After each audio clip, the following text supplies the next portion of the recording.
So let's try to set the table, all three of you, about what's different and what is similar and how to analyze that difference. Now, for example, the Premier, Doug Ford, got himself in trouble briefly a few weeks ago when he was asked about systemic racism, and he said there wasn't any. He backtracked the next day and said there is. Premier of Quebec, Francois Legault, was asked the same question, and he said, no, there's not, and he stuck to that. He did not back down. Commissioner of the RCMP said there wasn't. She changed her mind. So there's clearly some fuzziness in Canada about this, and I wanted to ask you to try to delineate and help people understand and analyze Canada versus America. What's different? What's similar? I can jump in rather quickly. And oddly enough, I'm going to connect it to some of that doctoral research that I was doing. One of the things that makes Black stand-up comedians that talk about race so effective is that they speak from a place as an insider to anti-Blackness or an insider to Blackness. And so when I, as a Black person, am thinking about racism, I don't actually see a difference between the US and Canada in the same way that a lot of white community members seem to believe is true.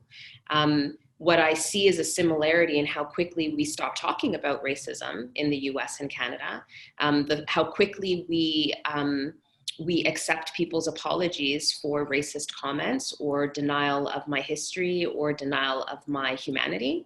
That is very similar between the US and Canada. In terms of differences, there's a subtlety and a politeness in which Canadians perpetuate their anti-Blackness. And much of that is linked to their ability to just sort of say, I'm sorry, right? When somebody calls them on it. But what I do think is fascinating is all of this is starting to shift, I believe, because I've not seen such a global movement of, Black Lives Matter, solidarity rallies in the middle of a pandemic. I'm from Kitchener Centre. 20,000 people showed up in my riding on June 6th in a place that is known to be a very strong white supremacist organizing kind of space in this province. And a lot of people started to write to my office because I'm the member of provincial parliament and the critic. And a lot of the people that wrote to me, like hundreds and hundreds of emails, they started by saying, I'm not Black and I'm not Indigenous, but this is not the world I want. That is different. And I think that that's a global difference. But again, I'll hand it over to my colleagues to jump in as well. Can I just grab the mic back for a quick second and throw it right back at you, Laura May, for a half a second? Because as an educator, you have said that you went into a classroom and you asked the Black kids in class how many of them had been called the N-word here in Canada. And I think you said that virtually every one of them raised their hand. So tell us about that.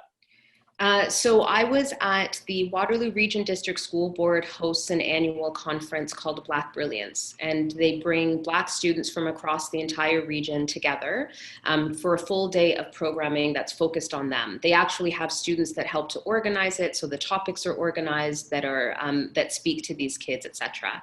And they invite, I think it's like 10 to 15 kids per school, so it's quite representative. And they had asked me to come to speak, and I was at Queen's Park and I had to take the Greyhound back when you could travel in public on a Greyhound. And I was reading a report by Carl James about the experiences of Black students in school and what we need to do to address it, etc. And there was this quote of this kid was in grade 7, I believe, and they were talking about the experience of being called the N-word in school. And this report is just a couple years old. And so me being the person that I like to speak about things that are actually happening as opposed to prep something and just talk nonsense. And so I literally started off my speech with these kids saying, I just read this was the quote. How many of you have heard the N-word said at your school?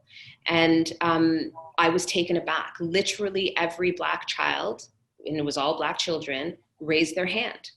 And the way the room was set up is important to note because they were all sitting down, and the teachers that were the ones that were accompanying them to the site were all on the periphery. And since we all know that most of the teaching staff is not Black, and so there were some Black teachers, but there were also white teachers that were there that had accompanied them.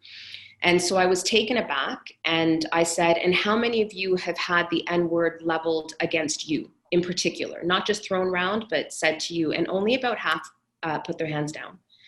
And I remember I cried, I'll be honest, because it's shocking, because you know it, but when you witness it and they were safe enough to talk about it, it was overwhelming.